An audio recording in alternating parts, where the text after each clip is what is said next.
Muy bien.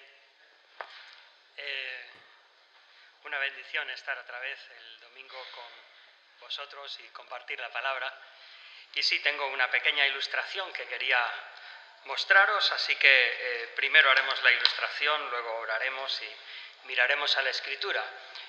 Se me han ido algunos de los que yo quería llamar, pero quisiera pedir a Emilio, a Javi, por favor, si venís. Y mira, voy a pedir también a Marisa, pues no. Miriam, eso, sabía que era... Miriam, por favor, si puedes venir. O si os ponéis aquí, por este lado quisiera pedir, por ejemplo, Luis, por favor, ¿podrías venir? Sí, adelante. Nacho, por favor. Anda, veo algunos estudiantes más por allí de IFSTE, un abrazo muy fuerte. Esta es otra faceta, aquí no, no soy como en clase. Fran, ¿por qué no vienes también a ayudarnos, por favor? Bueno, ¿tienes tareas? Son 2 minutos nada más. Bueno, es una pequeña ilustración nada más. Lo que voy a pedir es que voy a dar 2 minutos y entonces he dejado aquí unos materiales de construcción y les voy a pedir que nos hagan un edificio o una construcción, una estructura durante 2 minutos. Si veo que andan muy mal les daré 1 minuto más, pero voy a dejarles eso. O sea, esto es una estructura, un edificio que van a dejar para su familia como herencia. Entonces, quiero que uséis vuestra creatividad. ¿Habéis hecho alguna vez algo de esto? ¿No? Entonces todavía será más interesante. Entonces, bueno, como digo, 5, 4, 3, 2, 1, podéis comenzar.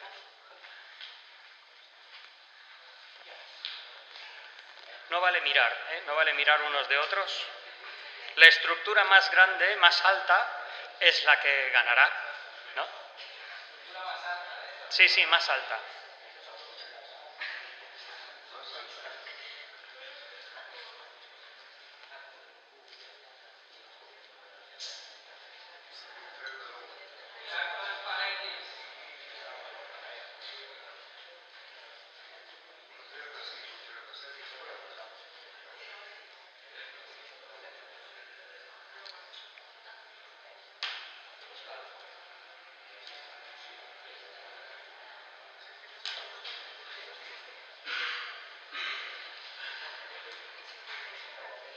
...50 segundos, os quedan 70 más.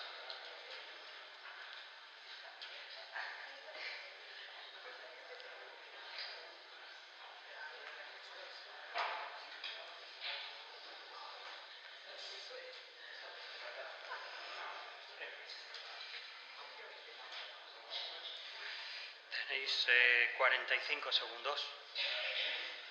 Se tiene que tener en pie y tiene que ser la...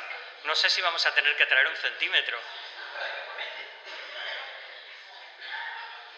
Eso, digamos, la punta más alta es el que gana.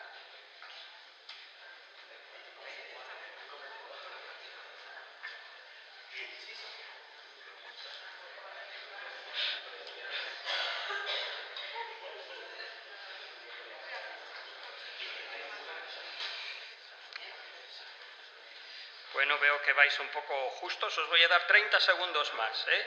Ahora 30 segundos más.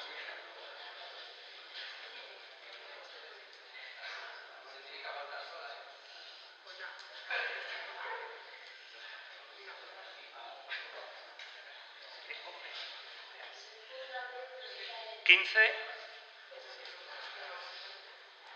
10, 9, 8, 7, 6, 5, 4, 3, 2, 1, manos fuera, manos fuera, manos fuera. Bueno, no. Bueno, yo diría, a ver. He dicho desde el principio de que el punto más alto ganaría, ¿no? Entonces, justo, nuestros chicos...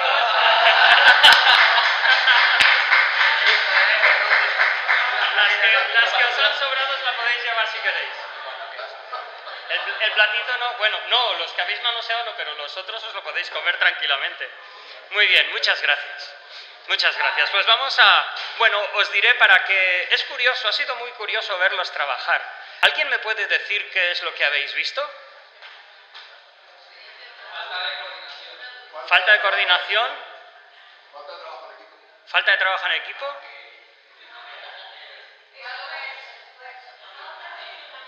Falta de fundamento. Bueno, la verdad es que yo lo que he visto ha sido que por este lado teníamos a un experto albañil que... No, va en serio. Teníamos un experto albañil que él, por su propia iniciativa, estaba haciendo un cubo bastante logrado, mientras que los demás estaban intentando ver cómo acoplaban su labor para ayudar. Pero realmente, y aún ahora, mirando, donde estaba la estructura principal, la tenía él. Por otra parte, los jóvenes... aunque parecía que decías, uy, están construyendo una pared que no de esto, pero estaban trabajando más en equipo que ellos. Entonces, bueno, de esto por supuesto se puede aprender, esto es algo muy humano, pero por otra parte nosotros tenemos una tarea que es, hemos recibido de Dios un tesoro, hemos recibido de Dios un mensaje, hemos recibido del Señor una manera de vivir, más allá de lo que es unos artículos de un credo, se trata de un caminar, de enseñar a otros, de transmitir lo que es caminar en el impulso del Espíritu Santo. Además de eso, nosotros hemos recibido lo que es un cuerpo de Cristo, lo que es la realidad de nuestra Iglesia, una relación entre nosotros para la cual nos necesitamos y necesitamos trabajar unos con otros para poder enseñar a nuestros hijos cómo es la vida de Iglesia. Además de todo eso que es conjunto, según la palabra de Dios, y hoy vamos a leer, Dios nos ha dado dones. Igual que Fran, que tenía quizás un poco más de idea en cómo orientar una estructura, pues cada uno de nosotros tiene unas capacidades dadas por Dios. Y entonces Dios te ha nombrado administrador de sus riquezas. ¿Qué vas a hacer con ellas? Vamos a tener una oración y vamos a ir a la Escritura, vamos a orar. Padre querido, te damos tantas gracias por tu palabra y pedimos que en esta mañana nos hagas conscientes una vez más de la necesidad de enfocar nuestras vidas, además de en la adoración, además de estudiar tu palabra, además de orar juntos como iglesia, además de aprender, pero Señor, que podamos también servirte, servirnos unos a otros y también poder servir a las generaciones que vienen detrás de nosotros.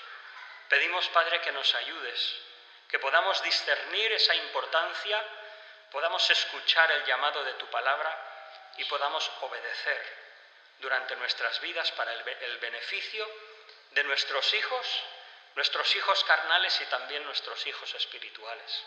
Lo pedimos en el nombre del Señor Jesucristo. Amén. Leemos la palabra del Señor, Primera de Pedro capítulo 4, y leeremos solamente 2 versículos, versículos 9 y 10. Dice así, bueno, versículo 9 es donde dejamos el domingo pasado. Hospedaos los unos a los otros sin murmuraciones. Si os acordáis, el domingo pasado estuvimos hablando de cuestiones prácticas. A veces, qué cierto es que hablamos de cosas abstractas, la soberanía de Dios, la grandeza de Dios, la adoración, pero qué importante es que eso tenga una expresión práctica aquí y ahora. De la misma manera, ahora vamos a tratar una cuestión y me gustaría que, aunque es una realidad espiritual, que tuviéramos en mente su realidad práctica. Dejadme antes de ir a la Escritura preguntaros, ¿qué impacto creéis que puede tener el hecho de que, tristemente, cada vez menos iglesias son las que son capaces de sostener a sus propios pastores? Indudablemente, cada vez hay menos, parece ser, menos posibilidades que personas se formen profundamente en la palabra del Señor. Con lo cual hay algunas iglesias que, bueno, sí, gloriosamente tienen un consejo de ancianos, hermanos que trabajan, que se esfuerzan, cuyo esfuerzo y trabajo es totalmente loable, totalmente digno de reconocimiento, pero que la realidad es que tienen cierta capacidad. ¿Dónde están hoy en día hombres como José María Martínez, como Samuel Vila? Hombres que han pasado, algunos ya a la presencia del Señor, que estuvieron sostenidos pasando precariedades, pero que se dedicaron plenamente al Evangelio. Solo os digo una muestra para que veamos que no solamente nuestro contexto inmediato es importante a la hora de ese legado que estamos transmitiendo, sino que como iglesia tenemos una gran responsabilidad. Otro ejemplo, por ejemplo, es donde estamos reunidos. Tenemos una carencia de adaptar este local a la normativa vigente en cuanto a locales de reunión, o bien hay una comisión en la iglesia que vosotros habéis nombrado para considerar el trasladarnos a otro lugar. El edificio también constituye un legado y podemos preguntar a personas mayores aquí cómo se esforzaron, cómo ellos se comprometieron a, no vamos a decir cuotas, pero cantidades que ellos personalmente habían fijado en su corazón y se esforzaron tremendamente para que hoy podamos tener este local donde estamos. Ahora nosotros, ¿qué vamos a hacer? ¿Simplemente contentarnos con lo que tenemos? Creo que el llamado del Señor es pensar en la próxima generación y cuál va a ser el legado que nosotros les vamos a dejar. Así dice la Escritura. 1 de Pedro capítulo 4, versículo 10. Cada uno, según el don que ha recibido, ministrelo a otros como buenos administradores de la multiforme gracia de Dios. Si alguno habla, hable conforme a las palabras de Dios. Si alguno ministra, ministre conforme al poder que Dios da, para que en todo sea Dios glorificado por Jesucristo, a quien pertenecen la gloria y el imperio por los siglos de los siglos. Amén. Vemos un pasaje corto que quizás no nos dice en una primera vista nada nuevo, nada que no hayamos oído antes, pero me gustaría invitaros a que consideráramos este pasaje. En primer lugar, me gustaría que recordáramos que cuando el apóstol Pedro está escribiendo, por allí más o menos el año 65 después de Cristo, cuando creyentes han sido dispersos y cuando se han desarrollado ya diferentes congregaciones en Asia Menor, y ahora, evidentemente, por esta epístola, sabemos que estaban sufriendo precariedades injustamente por el gobierno que imperaba en sus territorios. Solamente por el contexto creo que es tan importante entender. Fíjate, aquí tenemos personas que están sufriendo. Entiendo que una de las tentaciones que podemos tener cuando estamos en adversidad es que nos centramos en nosotros. Decimos, mira mi necesidad. ¿No te das cuenta que sufro? Nuestras oraciones giran en torno a nuestra experiencia, a nuestras carencias o a nuestra necesidad inmediata. Sin embargo, en medio de esta situación, el apóstol Pedro se dirige a estos creyentes y cuando habla de cuestiones concretas y prácticas, les dice, cada uno, según el don que ha recibido, ministrelo a otros, distribúyalo, como un diácono, distribúyalo porque somos mayordomos de Dios. Hay momentos que está bien, nos encerraremos en nuestro cuarto para orar por nuestras necesidades. Buscaremos a Dios. ¿A quién vamos a buscar? No tenemos a ningún otro en los cielos. Pero qué importante que volvamos nuestros ojos a ponerlos en la tierra y en la congregación donde Dios nos ha emplazado. Y nos acordemos que está bien, pero a pesar de nuestra tribulación, es importante el servicio que hacemos unos a otros. Entonces, me gustaría tratar tres cosas de este pasaje. En primer lugar, quisiera definir qué es este don que cada uno de nosotros hemos recibido. En segundo lugar, me gustaría mirar estas características o estas instrucciones concretas que Pedro les da. Y en tercer lugar, el fin de nuestro servicio, el fin de nuestra entrega unos a otros. En primer lugar, a veces se comenta tanto qué es este don, qué son los dones del Espíritu, ¿no? A veces incluso se comenta, bueno, pues si uno toca la guitarra o uno toca la batería, pues ese es su don, si alguien es contable. A veces giramos en torno a nuestras características humanas. Entonces, por supuesto que son dones de Dios. Por supuesto que en una congregación donde hay una persona que es contable, por ejemplo, o que ha hecho empresariales, GADE, pues es una persona capaz de asesorarnos. En medio de nosotros tenemos bancarios, tenemos personas albañiles, tenemos de diferentes profesiones y sois una bendición para esta congregación. Podríamos leer la Escritura y podríamos recordar ese pasaje en Santiago cuando dice: hermanos, si alguno de vosotros tiene necesidad de las cosas de cada día y le decís, id en paz y calentaos, ¿qué es eso? Juan diría, hermanos, no amemos de palabra, sino según en obra y en verdad. Entonces, claro que si tenemos una habilidad natural, la utilizamos para el beneficio de la Iglesia.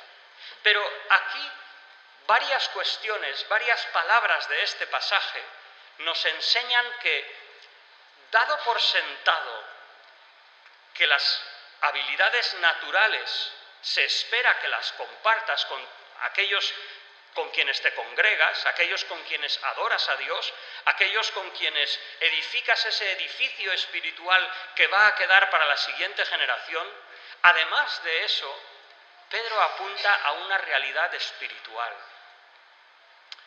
que puede estar relacionada con tu personalidad, con tus habilidades humanas, pero es otra dimensión. En primer lugar, el apóstol Pedro dice, cada uno según el don que ha recibido. Me llama poderosamente la atención que Pedro no explica lo que es un don. Curiosamente, en segunda epístola de Pedro, encontramos que Pedro realmente conocía los escritos de Pablo. Y me pregunto si ya para esta época las epístolas de Primera de Corintios o las enseñanzas de Pablo ya eran conocidas. Pero lo que nos dice Pedro es, según el don que ha recibido, este don es carisma. Después nos hablaría también de ministrar. Incluso dice, por ejemplo, si alguno que hable conforme a las palabras de Dios, y si alguno ministra, ministre. Esta palabra ministrar es, dejarme decirlo así, es diaconar, es diaconeo. Entonces, sí, está claro, hay un servicio que es ejercer la función de siervo y que no tiene respeto si un trabajo es servil, si es un trabajo de un asistente o si es un trabajo de liderazgo. De hecho, es que el apóstol Pedro dice, ministrelo a otros. Entonces, hay un aspecto de nuestros dones que simplemente es cuestión de servir. O sea, ¿vale? Pero la Escritura, cuando habla de este servicio, va un poco más allá. A veces, sí, ciertamente, habla la Escritura en el Evangelio de Juan 2:5-9, siervos domésticos, magistrados civiles, pero luego, por otra parte, también habla de siervos de Cristo en la obra de la predicación y la enseñanza. ¿Os acordáis ese pasaje precioso ese discurso de Pablo en Miletos a los ancianos de Éfeso, cuando dice que en ninguna manera nunca ha rehuido enseñaros por las casas y públicamente, porque la enseñanza es también un servicio. No se trata de que porque yo enseño, pues ya no hago nada más. No, no. A veces sirvo enseñando y otras veces sirvo visitando, aconsejando o haciendo lo que sea necesario. Pero sirvo. Esta palabra servicio tiene que ver con hacer en obediencia, en disposición, pero no tiene que ver con si el servicio es alto o es bajo. Aquellos que sirven en las iglesias, Romanos 16:1, utilizado en Febe como diaconisa. Incluso la Escritura habla de este servicio en relación con ángeles, Mateo 22:13. Bien, pero la palabra que está aquí, cuando dice que cada uno reparta o cada uno sirva o ministre a otros, según el don que ha recibido, esto es carisma, una capacidad espiritual concedida por el Espíritu Santo particularmente a cada creyente, soberanamente por Dios. En 1 Corintios capítulo 12 nos diría de que hay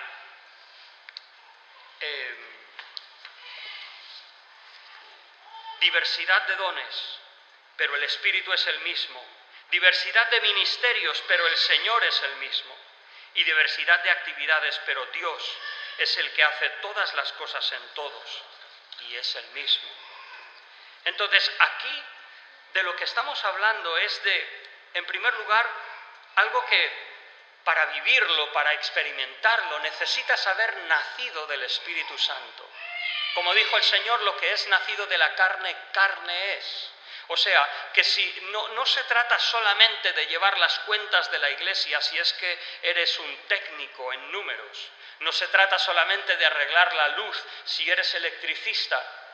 Esto va más allá, es una capacidad o una dimensión añadida por el Espíritu Santo para que haya un aspecto espiritual, una dimensión espiritual en lo que haces. Entonces hablamos de quizás don de servicio, cuando ya no es la luz o los números o tocar un instrumento, sino es tu actitud, que cuando quieres servir al Señor es de ejemplo, refleja la persona de Cristo. Y hay otras personas que si a lo mejor no son creyentes, ven algo diferente en ti. Y si es alguien que es creyente, dice, ¿cómo me gustaría ser como tal hermano? A lo mejor no servir en la misma capacidad, pero servir con la misma disposición, con la misma entrega, sin esperar reconocimiento, sin escatimar esfuerzos. Carisma. Necesitamos haber nacido del Espíritu. En segundo lugar, necesitamos andar en el Espíritu y ocuparnos de las cosas del Espíritu.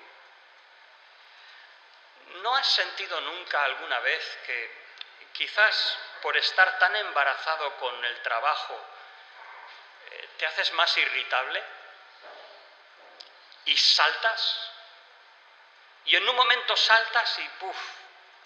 No es una imagen agradable. Entonces necesitamos ser nacidos del Espíritu, saber lo que es caminar en el Espíritu, pero por otra parte, realmente andar, ocuparnos de las cosas del Espíritu, porque es el Espíritu, es un don que nos ha dado el Espíritu Santo y que no podemos ejercerlo sin Él, sin su ayuda, sin su presencia en nuestras vidas. Tenemos que limpiarnos de aquello que pueda estorbar, apagar, entristecer la presencia del Espíritu Santo. Imaginaos que yo vengo un día y predico un mensaje y es de bendición y tal y cual, y un día me oís sentado en una terraza en las Ramblas decir alguna palabra malsonante. Dices, como diría Salomón, las pocas moscas hacen heder la colonia. Y a veces, qué Pues dice la Escritura, si estamos hablando de dones del Espíritu, hermanos, tenemos que cuidar nuestra comunión con el Señor, debemos haber nacido del Espíritu, andar en el Espíritu y limpiarnos de aquellas cosas que entristecen al Espíritu, sea cual sea, sean murmuraciones, sean críticas, sea el orgullo, sea la contención, sean celos, sean lo que sean, limpiémonos nuestros pies, limpiémonos nuestras vidas, para que el Espíritu pueda fluir de un corazón a otro, pueda edificar un templo santo de bendición para aquellos que vienen detrás de nosotros. Cada uno según el don que haya recibido. Y el apóstol Pedro da unas instrucciones. Curiosamente entiendo que Pedro hace esta diferencia que vemos desde el principio del libro de los Hechos, cuando los apóstoles, viéndose abrumados y aún con quejas de aquellos creyentes de procedencia griega o de cultura griega, dijeron: mira, escogeos entre vosotros a hombres de buen testimonio, llenos de sabiduría y de Espíritu Santo, porque nosotros necesitamos dedicarnos a la palabra y a la oración, y ellos servirían a las mesas. Aquí Pedro hace esa misma distinción y dice: el que hable las palabras de Dios, el que hable, si alguno hable conforme a las palabras de Dios, ese aspecto de enseñanza espiritual. Y por otra parte, si alguno ministra, si alguien sirve, que sirva conforme al poder de Dios. En primer lugar, esas instrucciones nos enseñan. Dice: mira, si tú ministras, si sirves a tus hermanos enseñando, entonces tu labor tiene que ser esforzarte, porque aquello que comunicas no es como tú ves las cosas, como a ti te parece que tienen que ser las cosas, sino que tus palabras sean conforme a las palabras de Dios. Y en la medida en que tus palabras reproducen o reflejan el consejo de Dios, en esa manera estarás edificando bien. Si nosotros tomamos en nuestra responsabilidad dar nuestros propios consejos, corremos un peligro serio. El apóstol Pablo, 1 Corintios 7, algunos otros pasajes habla o 1 Corintios 14, habla de su discernimiento, pero es que él era un apóstol escogido, instrumento escogido por Dios.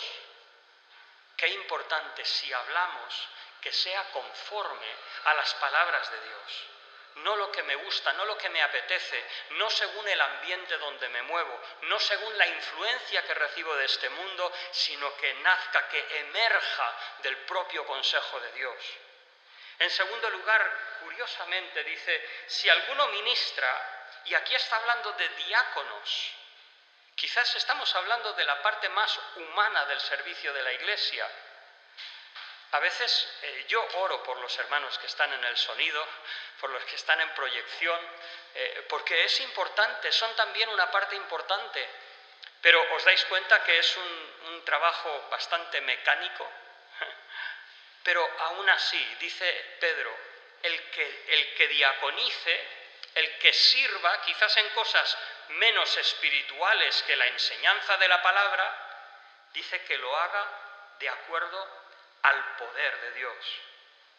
Si fuéramos a mirar a la Escritura qué es el poder de Dios, en el Antiguo Testamento encontraríamos que el poder de Dios refleja el poder militar, guerrero, conflictos de tribus, de reinos.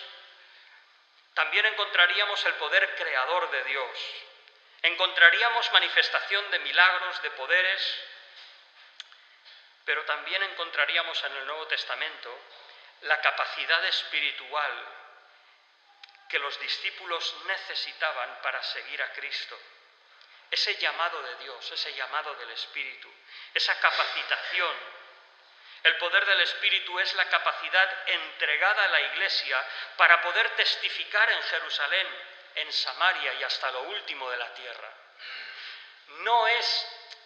Sí, está bien, necesitamos métodos, necesitamos quizás que nos enseñen cómo podemos compartir el Evangelio con nuestros vecinos, con nuestros compañeros de trabajo, Pero déjame decirte, a veces no es cuestión de saber cómo, sino es de la fortaleza interior, del poder del Espíritu Santo.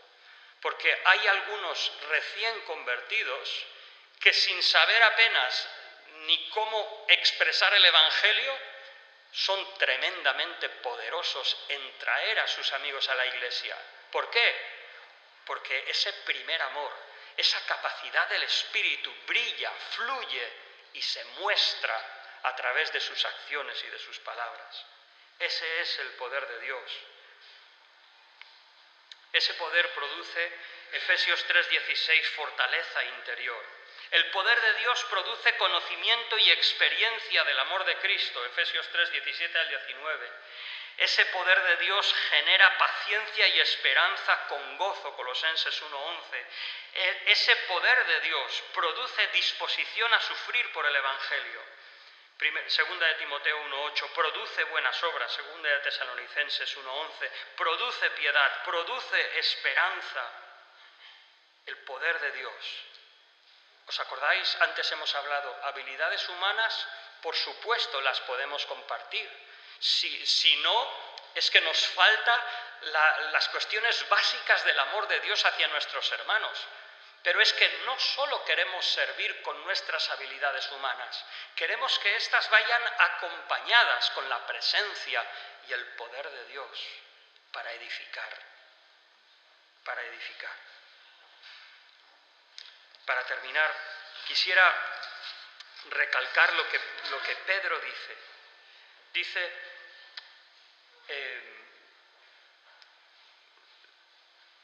si alguno ministra, ministre conforme al poder que Dios da. Y dice, para que en todo este servicio de unos a otros, según los dones que hemos recibido, Dios sea glorificado por Jesucristo, a quien pertenecen la gloria y el imperio por los siglos de los siglos. Recuerdo una vez en una de las asambleas de la Federación de Iglesias Independientes de España, hacía unos años que no veía a un hermano, a Pedro Adorna. Pedro Adorna es un hermano que está sirviendo como pastor desde hace, 25 o 30 años, lo desconozco, en Utrera, Sevilla. Me llamó tanto la atención como en una de las primeras sesiones, cómo él empezó a presidir. Lo primero que dijo es decir, mira hermanos, yo no vengo aquí a quitar en ninguna manera la gloria de quien solo le pertenece. Yo pensé, ¡guau! Porque a veces la tentación, predicas a 200, 300 personas, una asamblea de pastores, trazos humanos surgen. Él lo dejó claro desde el principio. Y luego, además de que eso fue como un agua refrescante, pues luego seguimos y lo importante ya no era ni quién predicaba, ni quién presidía, ni quién tocaba los instrumentos, ni quién guiaba la alabanza, ni nada. Nos dejamos, porque a quien miramos, a quien buscamos es a nuestro Dios. Y yo os he de confesar que a veces, y creo que no soy el único, pero a veces tengo la tentación en una conversación, si hablamos de según qué cosas, si hablamos de música, por ejemplo, tienes la tentación de decir, bueno, yo algo sé de música, ¿no? Me acuerdo una vez que vino un chico en Pamplona, en una iglesia, era un chico no creyente, entra por la puerta, ve la guitarra, la coge y empieza a tocar. Y estaba tocando, esa vez hice lo correcto, no siempre, pero esa vez sí. Estaba tocando y dice, sí, porque yo toco un poco la guitarra, y yo escogí escucharle. Me olvidé de lo que sabía o no sabía, es igual, la cuestión era atenderle a él, hacerle entender que en la iglesia es reconocido. Otras veces quizás no he acertado tanto y veo que eso es común en nuestras conversaciones. Una de las cosas que Pedro diría es, humillaos bajo la poderosa mano de Dios para que Él os exalte cuando fuere tiempo. Entonces, dejemos el momento del reconocimiento a Dios No intentemos meter una cuña sobre nuestros logros, sobre nuestras capacidades. Dejemos que lo vean y sobre todo que vean al Señor. Otra cosa, ¿cuál es el fruto de nuestro trabajo? Hemos hablado aquí, bueno, el fruto ha sido unas pequeñas estructuras, ¿no? Cuando nosotros, por ejemplo, esta mañana me he gozado mucho en los hermanos que cantaban y un buen número de vosotros os habéis querido orar y eso. Yo no sé si ha tenido algo que ver el grupo de alabanza, pero he pensado, ¡qué maravilla! Si hemos podido apuntar al Señor, que a nosotros no se nos vea, que al Señor se le vea. Si hemos hecho eso, bien. Si solo hemos entretenido, por muy bien que suene, por muy profesionales que seamos, no sirve para nada. Vuelvo con la ilustración y con esto termino. Hermanos, ¿qué legado vamos a dejar a la próxima generación? Yo entiendo, como padres, a veces luchamos con dos cuestiones. Una es los límites que entendemos que donde el Evangelio tiene lugar, ¿no? Y entonces enseñamos a nuestros hijos, mira hijo, no debes mentir, debes respetar a tus padres, debes esto, debes lo otro. Y a veces esas normas, ese encuadrar lo que es correcto y lo que no es, causa una cantidad considerable de fricción dentro del hogar. Porque los hijos es normal, ellos crecen y llega un momento que quieren buscar su propia identidad y a veces se rebelan contra lo que tienen alrededor para probar o para buscar quién son ellos mismos. Y entonces se generan unas tensiones y unos problemas. Qué importante que, además de decir a nuestros hijos, esto está bien y esto está mal, que podamos transmitirles lo que es vivir en el Espíritu, lo que es piedad. ¿Te han visto tus hijos orar, leer la palabra? ¿Nos han visto nuestros hijos arrepentirnos de algo? Eso es una forma de transmitirles el reino de Dios. Nos han visto, a lo mejor nuestros hijos, algunos han visto un sacrificio que ellos a lo mejor no han entendido, ¿no? Y dicen, papá, solo nos falta dormir en la iglesia. Dices, bueno, hijo, intentaré buscar momentos de calidad, de estar juntos. Pero a veces puede que no lo entiendan. Pero otra vez, qué importante. Cada uno, según el don que haya recibido, ministrelo a los otros, como buenos administradores o mayordomos de la multiforme gracia de Dios. Vamos a orar. Señor, te damos muchas gracias por lo que tú nos has dado. Tantas veces miramos a ti con gratitud porque nos sentimos que nuestra copa rebosa de tu gracia, de tu misericordia, de tu paciencia con nosotros, de cómo, Señor, nuestros pies estaban en un pozo de lodo cenagoso y cómo tú nos sacaste y has puesto nuestros pies sobre la roca, cómo brota de nuestros corazones un cántico nuevo por la misericordia que tú has tenido con nosotros. Padre, pero ayúdanos a entender que debemos ministrarnos unos a otros, servirnos unos a otros. Hay una vida de iglesia que transmitir a nuestros hijos, hijos físicos y también hijos espirituales. Ayúdanos, Señor, a poder poder glorificarte, honrarte a ti, poder, Señor, humillarnos bajo tu mano, para que tú, Señor, nos exaltes cuando fuere tiempo, si es que es tu voluntad. Y si no, es igual, como aquellos ancianos que aparecen en Apocalipsis, queremos, Señor, despojarnos de nuestras coronas porque a ti te pertenecen. Te damos muchas gracias, Padre, y pedimos que nos bendigas, nos enseñes y podamos en la práctica servirnos unos a otros. En el nombre del Señor Jesús.